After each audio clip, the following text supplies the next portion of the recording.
Merci beaucoup, bien-aimés dans le Seigneur Jésus-Christ. Na pesibino mbote, na kombo na Yesu Masia. Ouais, salut biso grâce, et on va se retrouver encore autour de ces plateaux, encore sélectionnés parmi les vivants. Et puis nous allons nous niveau bandaku, bozola ndanga nzela, na kati ya mituka, bozola ndangai na ba province, na kati ya ba village, bozola ndangai ezala na Noki, bozola ndangai ezala na kati ya Matadi. Bien-aimé dans le Seigneur, na pesino mbote na komo na Yesu. Je pense na moment où ba mission déjà le les bandits, ba le rebelle ba bandits déjà se contenté pour benga. Bien-aimé dans le Seigneur, c'est le signe que vous aimez l'émission festin gratuit. Où epé ça makana prophète héros Joël Mbonga na lobaki eza émission où ezali pour na kozongisa espoir ya ba obazaki perdi et ba Nzambe. Et ça émission oyé pour nous ça va confiance ya Nzambe. Et ça émission oyé pour nous sa confiance ya batu na basali na Nzambe. Et ça émission oyé pour nous former batu. Et ça émission aussi oyé pour nous lukaba am perdi. Et ça émission oyé pour nous éduquer masse. Émission oyé pour nous mema batu na intimité à Maloma na Nzambe. C'est ça notre mission. Bien-aimés dans le Seigneur. Et ça mon prophète héros Joël Mwanga, les pasteurs de l'église, il est racheté de Jésus-Christ en mission. Où ils sont à Kinshasa, na avenue Njoko numéro 130. Na boulevard Njoko numéro 130. Sur la commune à Kimbanteke, na Kingasani Asuka, na Kingasani Mikondo, justement. C'est là où se trouve notre église. Je pense, image Oyo, ingénieur Achel Bisso, ils ont malam Makasi, au Aliboso. Oyo et Amalam Makasi vraiment. Bien-aimé dans le Seigneur, nous va trouver dans la biso. Tous a béni en réalité na maloba na Nzambe oyo ya journée à lelo. Na mukale Josué chapitre 14 verset 6. C'est là où se cache notre parole d'aujourd'hui. Na lobi ana matadi émission et bandi pour la implantation à l'église. Tous a le début ya musala oyo sengeli sama ana kacha matadi na samuluye précisément bande comme ça bazo na samuluye eza wapi eza na quel contrée na ils commis na Bouima au bandi ko kitanzelo ke kikanda samuluye eza transformé na nyoso justement kiti côté à école à bonne sémence na école Maranatha na bonne sémence clôture Maranatha ya na bonne sémence Tinel wana justement derrière juste ba école wana mibale et sika autosu pour na musana Nzambe. Bien-aimé dans le Seigneur, je pense que bandeko ya bananga mbuboye ya bonne sémence mais to komi na sima ya bonne sémence. Donc justement sika oyo tozu place pour na bureau tozo koluka kwa mbeli rango muke tozo koluka ko bongsango muke na bisuya molimo mo santu et comme la biso comme il faut côté ya babatu ya tendance nyonso na kati ya contre wana. Et bien que Moussa les a début, les a posé justement pour évangéliser à propos, il y a des âmes perdues et puis tous ceux qui étaient venus en Jésus et qui sont perdus, sont maintenant et pas dans Nzambe. Na bandé sous, na ekoluka serviteur de Dieu ou abunga kinzela, na ekoluka mwana na Nzambe ou abunga kinzela, asonga na kati ya nzela, na ekoluka muto a perdaki espoir, azongsa espoir, na ekoluka muto a lou abungisa ki foi, azongsa foi na ye, parce que la foi c'est quelque chose important pour perdre l'été. En réalité, la foi, les autres se limiter toujours dans quelque chose, mais la foi est en train de devenir une personne. Vous voyez, la foi c'est une personne. C'est une personne, je vous dis. En réalité, tu peux découvrir mon cas dans l'enseignement autosotéa. Na kosenga na binoto sambela avant de compter la profondeur émission bande ko bolanda na YouTube, bozolanda ngai na Facebook, bozolanda ngai na réseaux sociaux, bozolanda même na WhatsApp. Bino bato bozoso émission na biso na nzela ba WhatsApp et puis nazo bisayo nazo senga na yo okanga misu de bandenge nini ya ko sambela en ce moment ensemble avant de commencer totika nyonso na maboko ya Nzambe.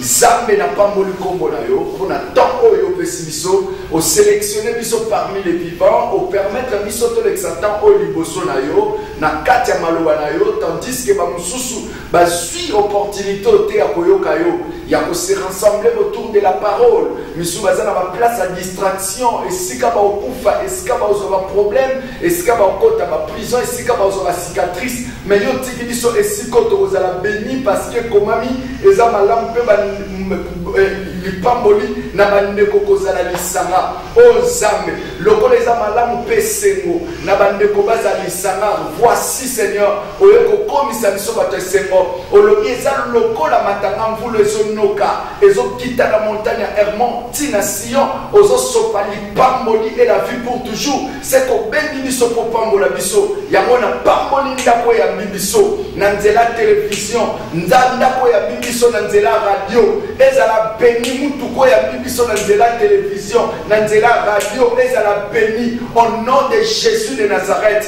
Nzambe tikozo contrôle ya toute chose au nom de Jésus. Amen.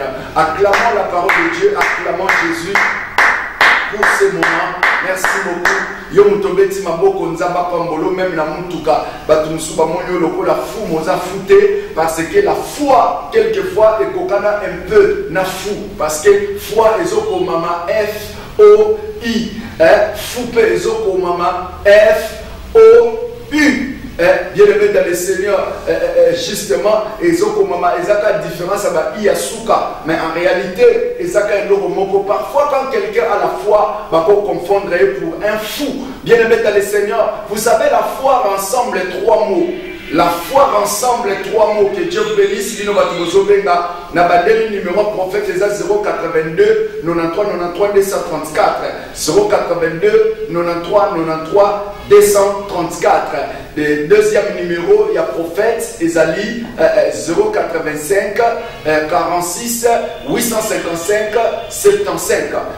085 46 855 75. C'est ça le numéro des prophètes. Bandeko Bozolandanga na Brazzaville, Bozolandanga na Paris. Je vous dis, c'est le numéro des prophètes Héros Joël Mwanga 00243 00243 82 93 93 234.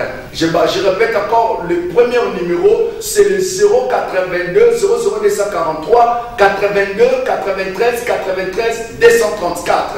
Je répète encore pour la meilleure audition 00243 82 93 93 234. C'est ça le premier numéro de prophète. Deuxième numéro de prophète, c'est le 00243 85 46 855 75. Deuxième numéro de prophète 00243 85 46 855 75. Je répète encore pour une meilleure audition 00243 85 855 46 855 75 à la fin. C'est ça le numéro de prophète. Bino batozo la radio en direct parce que batie relais na minicho na ole kana télévision en direct ezo le capé na radio na banda kuna bino na kacha mituka ezo le kabozo la ndanga bozo voyager bozo la ndanga boke boma bozo la ndanga boke kinza ou bozo la ndanga bozo ke de manterne bozo la ndanga awa bozo ke de kotano ki bozo la ndanga awa bozo ke de trajet qui kanda pour mata belvedere. Je vous dis en ce net moment, c'est l'émission festin gratuit avec le prophète Héros Joël Mwanga. Bien-aimés dans le Seigneur, la journée d'aujourd'hui, Dieu nous a fait grâce d'être en vie. C'est une grâce. Nous devons reconnaître sa grandeur, sa puissance. Papa, Outi Moussalo Zonga, et ça grâce à Zamendo Zongi. Maman, Outi Moussalo Zonga, Koutibana, sa maman Longa, ma bezate.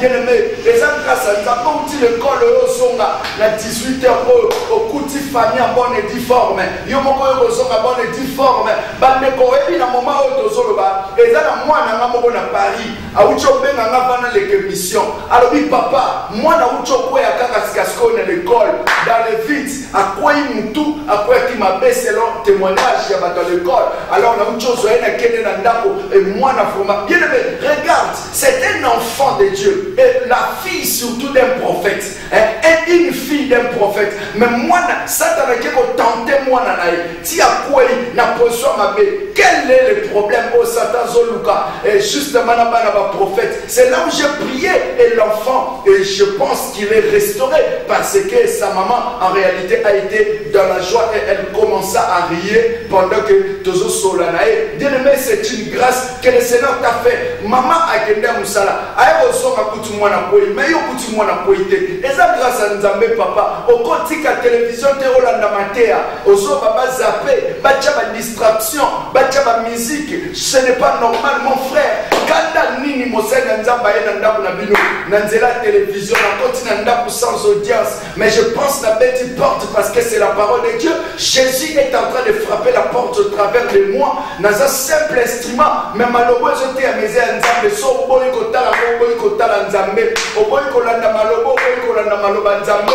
Pour la sagesse, nanga na sagesse moté. Nana no moté à transmettre na malobo, so molimo mo santuté. Oh, molimo santé, Nzambe yemoko. Frère, nous avons proposé Bisso, total un passage biblique dans Mukanda Josué, chapitre 14, verset 6 jusqu'en bas. Total na Kombo na Yesu.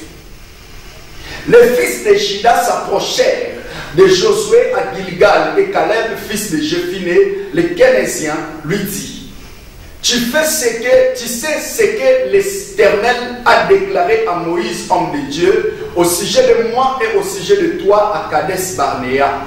J'étais âgé de 45 ans lorsque Moïse, serviteur de l'Éternel, m'envoya de Kadesh Barnéa pour explorer le pays et je lui fus un rapport avec droiture de cœur. Mes frères qui étaient montés avec moi découragèrent le peuple, mais moi j'ai suivi pleinement la voie de l'Éternel mon Dieu.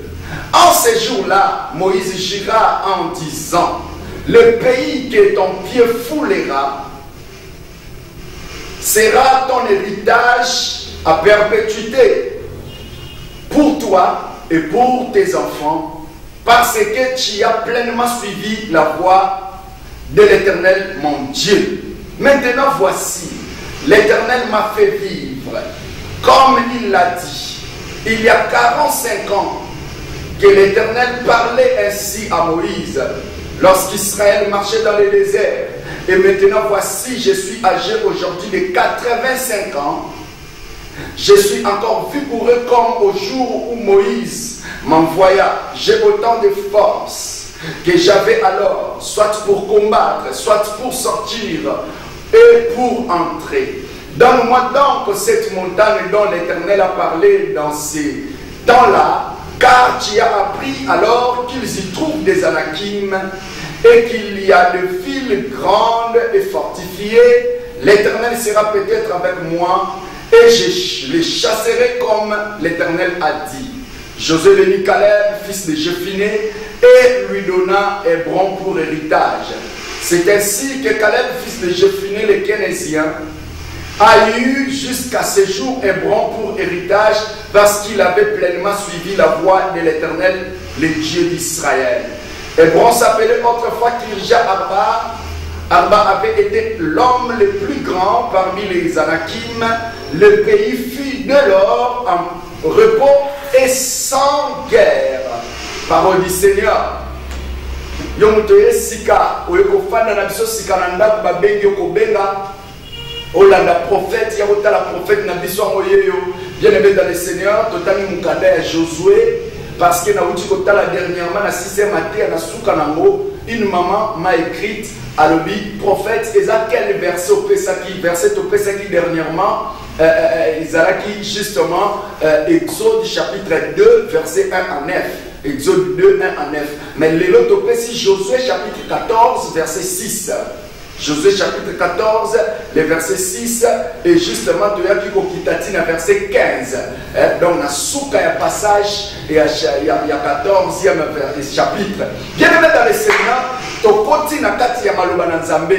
Bien-aimé, na kati ya parole ya journée à l'élo, prêtez attention pour comprendre qu'est-ce qu'est la volonté de Dieu dans votre vie, qu'est-ce qu'est la volonté de Dieu dans votre famille, la volonté de Dieu dans notre nation, la volonté de Dieu dans la société, la volonté de Dieu dans votre maison. Bien-aimé, la Bible dit, ezalaki maintenant, oyo nzambe azaki kopesa lokola héritage na kati ya bana Israël.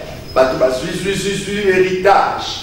Mais la Bible dit un bon jour. Alors, il y a tribu à Juda, s'est rassemblé liboso ya Moïse. Et plutôt il y a Josué, homme de Dieu. Là, c'est maintenant après la mort de Moïse. Josué a eu succession.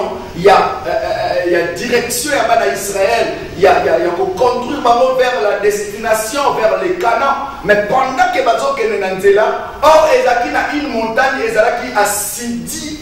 Ezalaki assujetti na batu oyo bazobenga ba Anakim. Ba Anakim, le peuple Anakim, bazaki na kati ya ville oyo à Hébron, oyo tozobenga Hébron aujourd'hui, mais c'était appelé Kirja Arba. Kirja Arba parce que balobi Arba était un homme plus grand parmi les grands d'Anakim. Cela veut dire lorsque bazolobela ba Anakim, bazolobela ba fils d'Anak. Bazolobela fils d'Anak, Anakim baza ba fils d'Anak. Or ba fils d'Anak baza ba géant, vigoureux ba géant. Ce sont des hommes oyo bazalaki conçus, bazalaki enfantés par rapport, il y a une relation hybride entre les filles des hommes et les anges de Dieu. Lorsqu'ils étaient venus, trouver ma fille des hommes, qui belle, et Bilobi, ils les ont pris pour femmes. Et coucher dans ma robe, bota ma géant, bota ma vigoureux, race à Goliath, bato ba mesana na guerre, bato ba mesana na confusion na ba nation, kokota trouble na d'autres nations, ko défier batu mususu. Bien aimé dans le Seigneur, bato ba lukaka ranking na batu mususu, et ndé amwana omoni bango oyo ba eba kina kokota. C'est pourquoi ba ndeko na bino batu bozola na ngai sikasiko na informer bino na moment oyo na sokote ya sikasiko peut-être na kati ya vie na yo olobaka que na fallait na bota na pasteur, fallait na bima na pasteur, tandis que pasteur a déjà marié, a déjà na moisinae, et justement avant que abala yo olukyo po isa mosanga nzambe poso azeme avant le temps. Mais kanisa Bible solo ba que ba ange nzambe ba moni ba fille des hommes ba kibel ba bimi na bango, mais ba bota résultat malamu te, ba bota ba géant, ba bota ba to baza habitué na guerre. Bana oyo kokyo bota, même si mon bali wana cause à la sainte, à cause à la sainte plutôt, à cause à la sacrée, même si cette femme là cause à la sainte, parce qu'il y a d'autres papas, ba envie à kaba servante nzambe ba servi nzambe, nga fona bota na pasteur oyo ya mwasi, fallait na bota na maman prophétesse, fallait na salabo.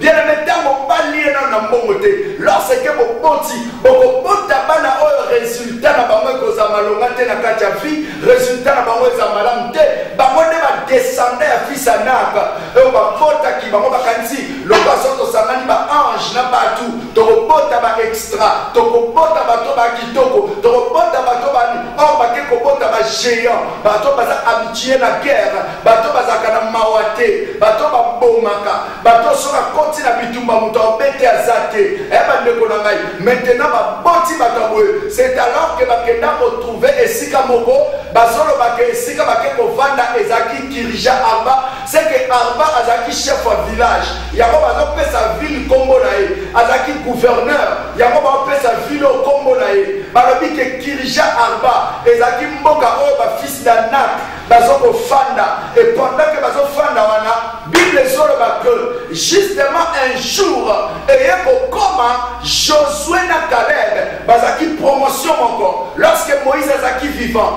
ba manioso bazaki ba chef à troupe, ba chef ya tribu, oyo azaki chef ya tribu ya Juda, parce que Caleb azaki parmi ba chef ya tribu ya Juda, parce que chaque personne a pour représenter tribu. Lorsque ba kende ko espionner Canaan na Kades Barnea, Moïse a tindi bango bokende ko espionner soki bamuna bazamuna bake ba espionner bamusuba ekozonga 10 balobi na Moïse mais bato baza kuna baza géant baza vigoureux bakobeta biso bakoboma biso tokoki okende bongo te toza lokwa mabanki liboso na ye mais Caleb na Josué basali confiance na Nzambe na bango. Alléluia.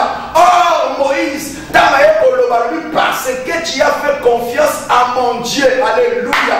Pasteur no kozala na Nzambe mais tangu yo za yo moko Nzambe wana ya pasteur no komi Nzambe na yo. Alléluia. Nazoloba na mama moko azolanda ata pasteur no azala de ya guérison miracle yeba ke soki aza absent okoki ko imposer maboko na mwana no obika sokoki ko imposer maboko na mobali no pa kobika okoki ko imposer maboko likola mwasi na yo moko même si oza intercesseur te même si oza évangéliste te même si oza pasteur te okoki ko imposer mwana no maboko le fait que osambelaka alliance ya Nzambe ya tata na yo alliance ya Nzambe pasteur no asala na Nzambe na ye eza likolo na yo ezo protéger yo ezo batela yo ezo tambola na yo mama ozana mwana za l'épilepsie imposer maboko épilepsie bokima imposer maboko palier bokima imposer maboko chipumunye bokima ezaka te pasteur ezaka to benga prophète mais Nzambe ko azana prophète azape na yo esikozali. Alléluia. Yo mtokenda ke église en tout temps osalela Nzambe tamu nyoso osana de guérison. La Bible dit voici les miracles qui accompagneront ceux qui auront cru à mon nom, ils chasseront des démons. Oh alléluia. On dit mais la Yesu le comme on peut bixi Nzambe appelle ça au guérison appelle ça au ordre ya kosambe la pona babeli babika ya mona sakoli mwana noza tourmenter la esprit soko sambe li pone kata mona zwebisa yo azobika sur place après mission nanga soko sambe li pona mobali na yo akoso musala soko sambe li pona mwasi na yo akobota mabota zo fongwama oya solo ba meni na lobende. La Bible dit ceci, Josué Lobi, j'ai pleinement suivi la voie de mon Dieu. Alors que Moïse, depuis ce jour-là, tu peux ça qui est résultat positif, Nana yo Caleb, tu as promotion mon. Mais à ce reconnaître Caleb, le la grande naïe. Baza apparence mon, âge presque mon, ta promotion mon, bah moi je suis chef de la troupe. Bande Molangaï, oui, il y a beaucoup de sur le président de la 4 églises, au président musique, au président intercession. Intercession, c'est mon thème à l'église. Musique est un peu important dans la 4 églises. Mais sache-le, c'est l'intercession qui est en train de tenir l'église. Parfois, peut ça respect dans chef d'intercession. Parfois, il y a un chef d'intercession. Quand il s'agit dans le domaine de la musique, peut ça y a respect possible. Attends, vous avez promotion, mon corps. Dans la mouton, vous avez déjà du bosso, même si vous avez un peu mon corps. Mouton, vous avez un peu de mouton, si vous qui va tout dans l'âge, même si moi je suis un pasteur dans cette église, attends que tu n'as aussi ce qui n'a pas moi attends l'équipe par rapport à l'âge, mais le corps nous a mandaté maladie aussi la personne a déclaré et pour qu'on l'a déclaré n'a pas besoin de solo n'a pas besoin de papa mon solandanga au cause à mon colo n'a âge au cause à l'obanda au sambela liboso nanga parce que n'a pas bandio sambela depuis la botami mais na âge never na commencé la Nzambe tant mususu yo banda au la Nzambe depuis 1970 on le kinga déjà na âge ya makamba Nzambe mais yebake lokola Nzamba tindinga Nzamba mandatenga na sebisa yo j'ai reçu le mandat et l'autorisation de prier pour toi et changer le statut de ta vie et changer le niveau de ta vie changer l'organisme ya nzoto na yo na sebisa Nzamba sa capable à restaurer yo Nzamba sa capable à mixer yo mutolobia meni tika miracle Nzambe kota na nzoto na yo ndenge nazo déclarer awa yo mutozo approprier maloba ona vina yo soko bota kaketi ko bota soko bala kate ko bala soki mobombo ne kangame fongama soki mbongo ne kangame fongama soki santé ne kangame fongama soki libala ne kangame fongama soki finance ne kangame oya zolo ba men na lobele même beti na au diplôme de kanama tika efongwa na kombo na Yesu. Bien-aimé, alors j'ai pleinement suivi la voie de l'Éternel. Moutounio sabanga kanzam, moutounio sabtosa kamaloba nzambe, azalaka jamais confondu. Azaka jamais confise. Nazweb sa papa zola daga. On dit nzambe ya pambate. Ezana ba droit ba ofuta yo. Mama osaila nzambe yo felete. Ezana ba droit nzamba ofuta yo. Bible soloba, il est le rémunérateur de tous ceux qui le cherchent. Azamo futi ya batunya so balukakae. C'est que koluka nzambe ko kende église ko sambe la kokota ba retraite ezam sala. Parce que rémunération ba pesa ona muto a travailler. C'est que le fait que tu as adorer Nzambe, tu as Sambela, tu as Nzambe, et à tout un travail où Dieu doit nous payer. Na sakoli na kombo na Yesu. Nzamba futo lokolo imba na chorale. Nzamba futa yo lokolo sala na intercession. Nzamba futa yo lokolo banda ote ya kala. Nzamba futa yo lokolo banga na Nzambe. Nzamba futa yo dans tous les domaines ya service au sein de Nzambe. Ndeko pesa ka mbongo no po ba évangéliser. Ndeko pesa ka mbongo no po ba soma musique en église. Ndeko contribuer na mbongo no po ba soma batol. Oza na groupe ba partenaire, na groupe ya social, na groupe ya logistique, na sakoli lokola prophète, li futi na yo, ezo komelo na semaine o, ezo komelo na mois o, ezo komelo na journal yo, yo mtozolo bamen, oyamba appel ya mbongo, oyamba miracle ya mbongo, oyamba récompense palpable na kombo na Yesu. La Bible dit, j'ai pleinement suivi la voie de l'Éternel. Alors Moïse avait prononcé une parole à lui. D'où lui foulera les plantes de tes pieds, je te les donnerai en possession à toi, à tes enfants et à tes petits-enfants. Alléluia, alléluia, alléluia, alléluia. Papa, au retour ça la bola pas nzambe. Nzamba pamolio apamoli bana apamoli pe bakoko na yo yango na sakoni na kombo na Yesu misala nyonso malamu sala kapona nzambe apamola bana na yo apamole nango bakoko na yo pe yo moko o bénéficier yango na kombo na Yesu. La Bible dit depuis aloba maloba wana nazalaki na 40 ans. Nazalaki na 40 ans. Maintenant 45 ans plus tard na komi na 85 ans. Mais nazo se souvenir. Naza sus na makasi o nazaki nango. Tangu na kende ko explorer Kanana yo Josué. Nasu na makasi wana. Soit pour combattre, soit pour aller, soit pour récupérer. Nazo ndima que so bien ngomba o na ko beta ba fils d'Anak parce que Kirja Arba ba descendant na e bazaki plus géant que même Goliath. Kirja Arba zaki munene koleka Goliath, makas koleka Goliath. Mais dans la Josué, papa ya Caleb, papa ya 85 ans, azo réclamé une montagne. Alléluia. Papa ya 85 ans, alors donne-moi cette montagne. Parce que Josué azalaki mouton nzamba telemisaki. Malgré baza promotion moko, baza presque âge moko, baza peut-être musala moko, mais le corps nzamba tche Josué akamba biso nyonso. C'est que Josué aza na mandat, pe autorisation, soba lobi aller. C'est que nzambe ndake na yo nzela moko. Papa, yokanga mama, papa atako moi si na onde mutasambelaka. Yeba que spirituellement c'est elle la maîtresse de la maison. Oui, papa, les lois d'un bon bébé va million aux accanons ma casse de la vie de prière. Mais moi, sinon, tu as tout le temps. Mais c'est elle qui gère la maison sur le plan spirituel si tu ne le connais pas. C'est pourquoi il est demandé à tous les papas. Il y a que le Nzambe peut baser la force spirituellement. Parce que c'est la force spirituellement. Moi, si d'ailleurs, on sur le plan spirituel. Oui, je vous dis vrai, elle va diriger, elle va commander sous le plan spirituel. Or, c'est le monde spirituel qui gouverne le monde physique. C'est que mon ta commis pour dominer, c'est ta femme. C'est pourquoi je te demande, papa, ça l'a juste la vie de prière, ça l'a juste la vie à votre malobanzabe pour bien commander ta maison. C'est pourquoi Nandako, Namona Badouate, Nandako, Namona Malobanamesta kana valeur te. Ah, parce que sur Yolobika Malobabwe, poum, et ça juste comme on dit, Malobano se mimika boy papa, bana tout bakini bake.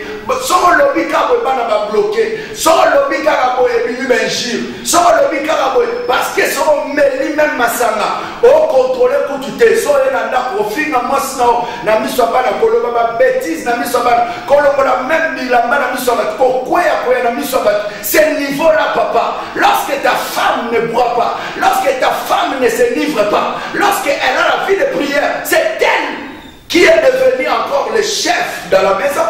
Quoique elle ne changera pas de nature, elle restera toujours femme et toi tu resteras toujours l'homme dans ta position, parce que en aucun jour une femme deviendra un homme et un homme deviendra une femme. Tu es un homme, mais sache-le, tu seras un homme étiquette. Voilà pourquoi on remarque malobanoza a respecté même na bana nomoko sotindie abude même na mwasi nomoko soko lobi amona mutakwiti alo makambuka na kikwiti alo makambuka na kininyo, parce que tout ce que tu fais est justement na base mon côté. Lorsque tu es fondé dans la parole de Dieu, tu es fondé en coalition, tu vis dans la communion avec le Saint-Esprit. Sache-le que le Saint-Esprit donne la domination. Papa, même si dans mon babo semble la maté, soyez à moi, n'a bino encore à terre 8 ans, mouta semble la kayende, mouta okonza dak mobimba. Pe bo vivra na moto na e, bo vivra na moto na e, bo vivra na moto na e, maman. Tinde mo so musala na moto mwana ona,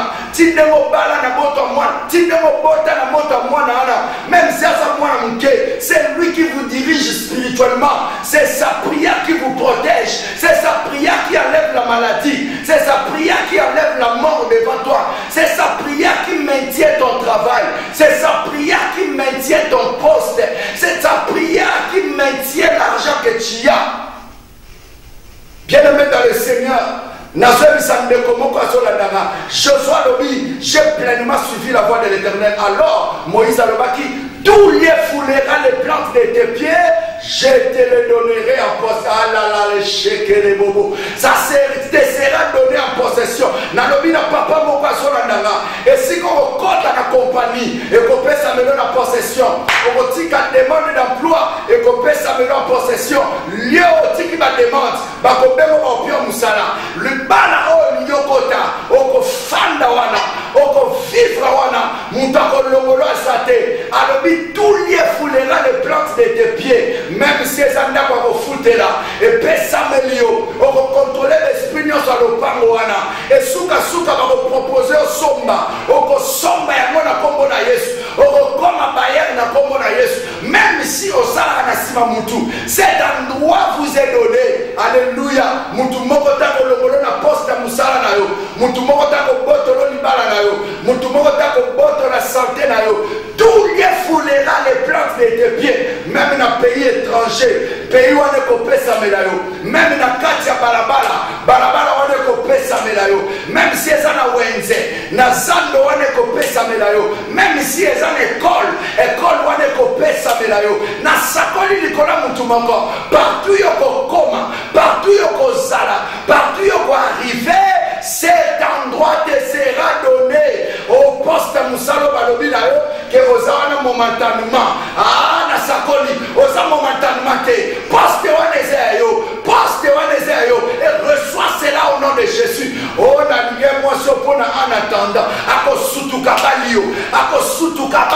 Et je prophétise cela au nom de Jésus. On a mis même au baillon en attendant. Moi qui m'a exalté, moi monté au coup exalté, parce que tout lieu foulera les plantes de tes pieds. Dieu te les donnera en possession. Na sakoli, nabozo vando ko somba yango, mutuko ozo loué ko somba yango. Oya solo ba men na lobelier, conteneur ozo loué ko somba yango. Oya lobia men na zolo banaye. Rabo chande, na so bisande komoko. Et comme temps, partout yoko koma, okoma na domination, okonza partout, et que cela te soit fait au nom de Jésus. La Bible dit ceci. Josué a fait sa ordre dans Calais qu'il soit conquérir une montagne. Bien aimé dans le Seigneur. Et alors la Calais a fait sa CV, a fait sa demande d'emploi. Et pas à Josué. Maman, papa, Yom tosala makambo sans consulter pasteur na yo. Avant que ozo musala na onatra, avant que ozo musala na société oyebi, na koje frère, on a besoin musala na partout oyebi soki na mine, na port, a besoin musala soki na kati garage, on a besoin musala et si ozo travailler, il y a liboso faut soit en état spirituel, ozo na molimo comme ça physiquement besoin na facilité. Sona molimo swa ngote ata na nzoto bachewa na olongwa kaka suka bakoselo makambo yibi bakoselo makambo okolongwa musala sans que ozane loko na maboko mais tant okuta na pasteur na yo olobi ne banana nous comme ma demande d'emploi na pasteur le ba je fais ceci je fais ce mariage je fais ce travail alors pasteur na aloba maloba après son autorisation c'est ce que Josué avait cherché papa ndemo zomona kaka atana âge na mukeo ataka na kimoke na oyo ataka na ndemo zomona parents na ya tina to nasana pouvoir moko nzamba tshela munoko na nga eza ko memo musika eza ko tombo la fina yo eza ko pambo la fino na munoko na nga mitukeza na munoko na nga mapango eza na munoko na nga voyage poto eza na munoko na nga stabilité mariage eza na munoko na nga ikosala ba société eza na munoko na nga kosala ba compagnie eza na munoko na nga kini ezali na munoko na nga guérison ezali na so sakola likolo na yo si tu crois en cela sois ozala mokosa. Josué a permis de Caleb à l'obikende mais Caleb a mwazana ni c'est un vieillard papa 85 ans à mkoloti lelo tobenge mobange mais mobange azokota demande d'emploi mais biso ba congolais tozaka na tendance au comme na 60 ans on a comme mobange bana bakoma kosalisa moi ça koma kosalisa moi si kendo luka ngana komi na 90 ans na komi na 75 ans alors tinde na za awa alors c'est difficile na luka mbongo bopesa nga pension ok komi sengela na pension yo moko papa est-ce que c'est normal o misengi pension yo mtokomi na 58 ans o komi na 60 ans dans son diminué à 5 ans na tinde na diminué 5 ans sko lelo komo misengi la pension sko musala na le pied pension yo moko misengi la pension qui t'a dit que le compte final no bimanoki o senga pension moza na base ya malonga te o senga pension moza na magasin te o senga pension sala ta pharmacie te o senga pension hôpital yo moko eza te moza médecin aux docteurs, mais on prépare ma base na hôtel, mais on sait la pension. Non, papa, ne demande pas. Son contenu document, récupérer. Kendo loba, na récupérer mon pension. Eh maman, yom tobando kota lettre à divorce. Ne faites pas ça chez vous. Divorce, c'est à ma paix. Tu peux rompre 10 fiançailles, mais pas un seul mariage. Nazwebiso mon frère, ma soeur, yom tondo divorcé, Nazwebiso Dieu t'abandonnera et les hommes t'abandonneront et tu vas manquer de confiance à l'égard de tous ceux qui sont aux alentours de toi. Divorce, ces hommes, ne faites pas ça chez vous.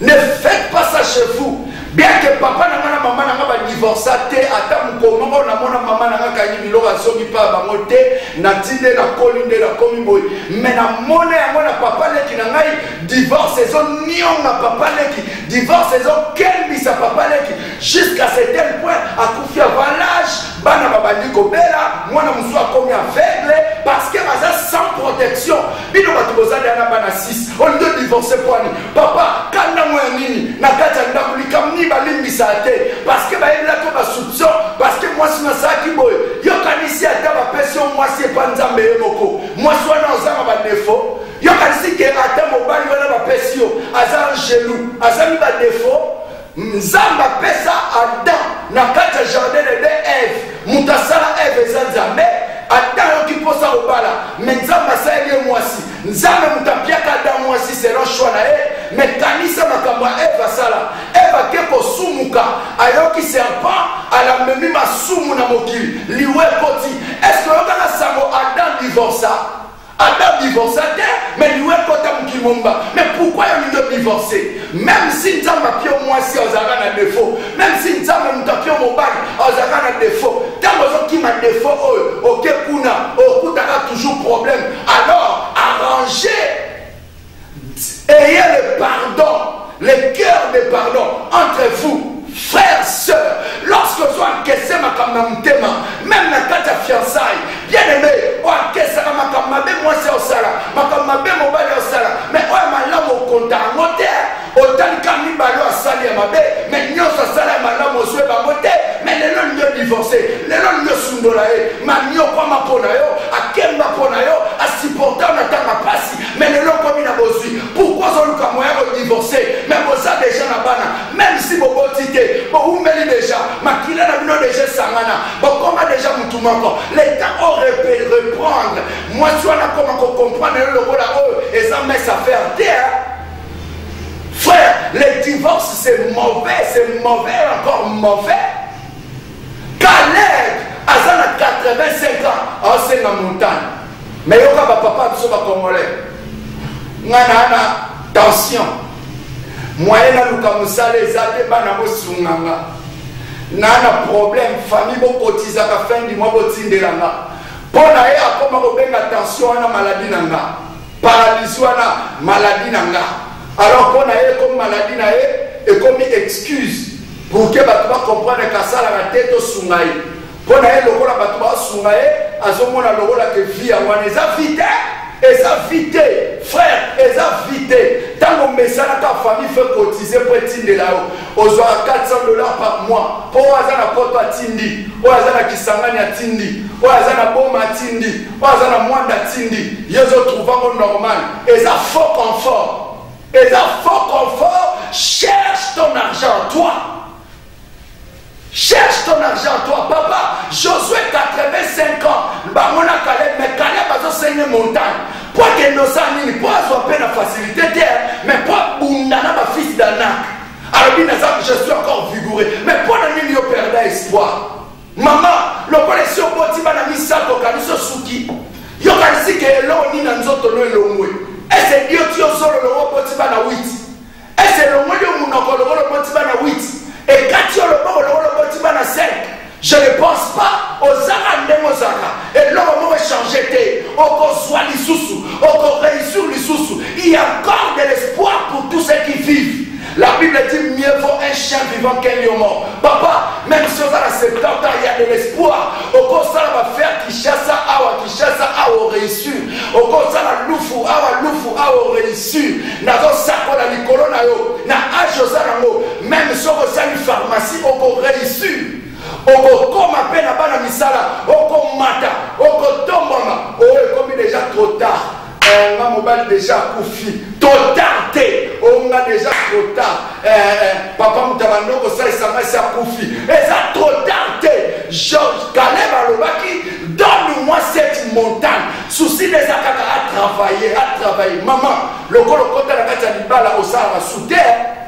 Osa, yo banda sala, yo banda teka, mais depuis côté na libala, le corps mobile salaka, o le bike sukiwana, on monde lelo, et ça monde mobile yango, yo pe moi soué nango, bo salisi, la vie continue, o facilité mobile tâche, azana retard à paiement, yo fouti na ndako, ozana retard à paiement, o fouti ba minerva la bana, ba frais scolaire la bana, mais lelo tala justement de pokota au sala esthétique etikala kaka, ya ba brevet au tala na ndako fonctionner. Le gars là juste au bas là, on le met dans le petit garage, dans la salle à soutenir, au tchaka kutu beauté, à yon momi tchaka souté. Propriétaire, à yon momi tchaka souté. Depuis tant au final pour l'homme nene tisiko, moi la kuta beba matela kio a subi a tisiko sur la terre wana zakaka. Ce que mon bal tamba ya papa ya so rapport ko ya ma, mon bal ya ninga ko embrasser ngate mozulu basora ba bébé. Bien aimé le corps des gens sont bali, au boti des gens sont kanza le corps la vie soukiwana. Viens surtout à la terre, la vie continue. Tant au bali, alors que tout le monde a ma responsabilité, ou comme il a ma charge. Na formule ma peine na ngai. 082 93 234. J'insiste encore. 082 93 234. 34. Bapel ya prophète et c'est Fomami. Moutou nyonso akoki kobenga sur le plateau 082. J'insiste encore. 93 234. Deuxième numéro prophète, et ça 085 46 855 et après c'est quoi? C'est 75 à la fin, alors 75 à la fin. Bien aimé dans le Seigneur, 00243 00243 85 46 22 86 plutôt 855 75 à la fin, 75 à la fin. Tu as mis de comment quoi Liboso déjà c'est à côté. Oui, allô? Allô? Oui, bonsoir papa. Au Benga Pikombona. Allô?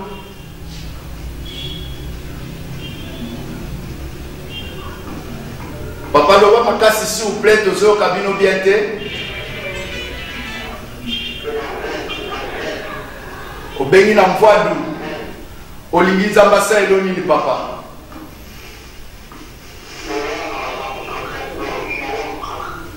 Pardon? Makambo malamu ya bolingo mona. Ozoko kopesa ka sujet de prière parce que pendant que ozolo bananga awa ozana mwasi no pene. Mais ça mazolo bananga yi mikambo yo ndenge ngai précisément eza parce que yo na mwasi na yo bobo tate.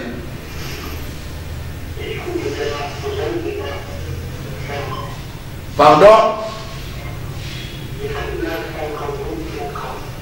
Vous avez déjà 5 ans vous avez tate.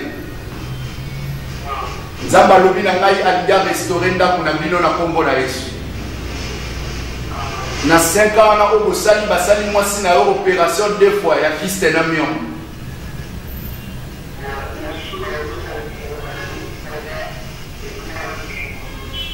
Mais nzamba zo ebisa ngai na niveau ya musala na yo ezala mwasi moko azolanda landa yo. Mais au commis na ba pensée moko ya ko céder et pas moi so keba. Nzamba lobi na ngai soko bimi libanda mwasi na o déjà siti to loba azana zemi déjà. Allô? On de quoi qui? Allô? Allô? Oui, mwasi na yo nzamba zolo bananga na minicho mwasi na za déjà na zemi. Mais au commun na pensée à kobota déjà libanda ya mwana na minicho tant to loba bozana trouble na mwasi na yo. Yo zolalaka na chambre, moi sina zolalaka na salon. Nzamba lobi na ngai okoma déjà na pensée à koluka kobota libanda mais yeba ke so boti libanda mwana na kokufa mais na sima kokufa moi so na kozwa problème makasi ya santé okoma ovimba makolo na libumu esika okende okufa bakoya kotaxo ke moi sina yo mutabwake lié maladie wana po éliminer parce que alingaka boto la mobile na ye ozolandanga. Oh là là, on est quoi qui est? Bien aimé dans le Seigneur. Nazolo banande komoko et si na fongoli bapel nanga la 082 93 234. Prophète déjà sa fongoli bapel nae pour recevoir tout le monde. 082 93 234. Bien aimé dans le Seigneur, j'insiste encore. 082 93 234. Et deuxième numéro, il y a prophète, il y a la radio, même la télévision. Deuxième numéro, il y a 085 46 855 et encore 75 à la fin. C'est ça le numéro de prophète. Et ça déjà pour Fomama, Moutou Nyonso a coquille déjà pour Benga Moutou Nanzambe. Et l'homme de Dieu va prier et le miracle de Dieu vous sera permanent. Bande Kobazo, Kota, interférence, et zo Salama Aboye, na niveau à régie pour na Android. Sur le même libre na numéro OEC Koti. Alors numéro monsieur Koti zo pour embrouiller biso. Sur photo yoka bien na micro na biso il photos à l'ajustement na n'appel normal photo justement mais libre. Bien aimé dans le Seigneur, Nazolo Banao Mutozola Nagas Kaskoyo, et Nzambe Nalola Alingi a visité au papa, Nzambe Nalola Alingi a visité au maman. Nalobi na Mundeko Mokazola Nanga, numéro ya prophète Ezal 085. 446 855 75 à la fin. Bandeko Bozana Braza, Bozana Paris, Bozola Nabison Antela YouTube, Bozola Nabison Internet, numéro prophète Ezal 00243 85 46 855 75.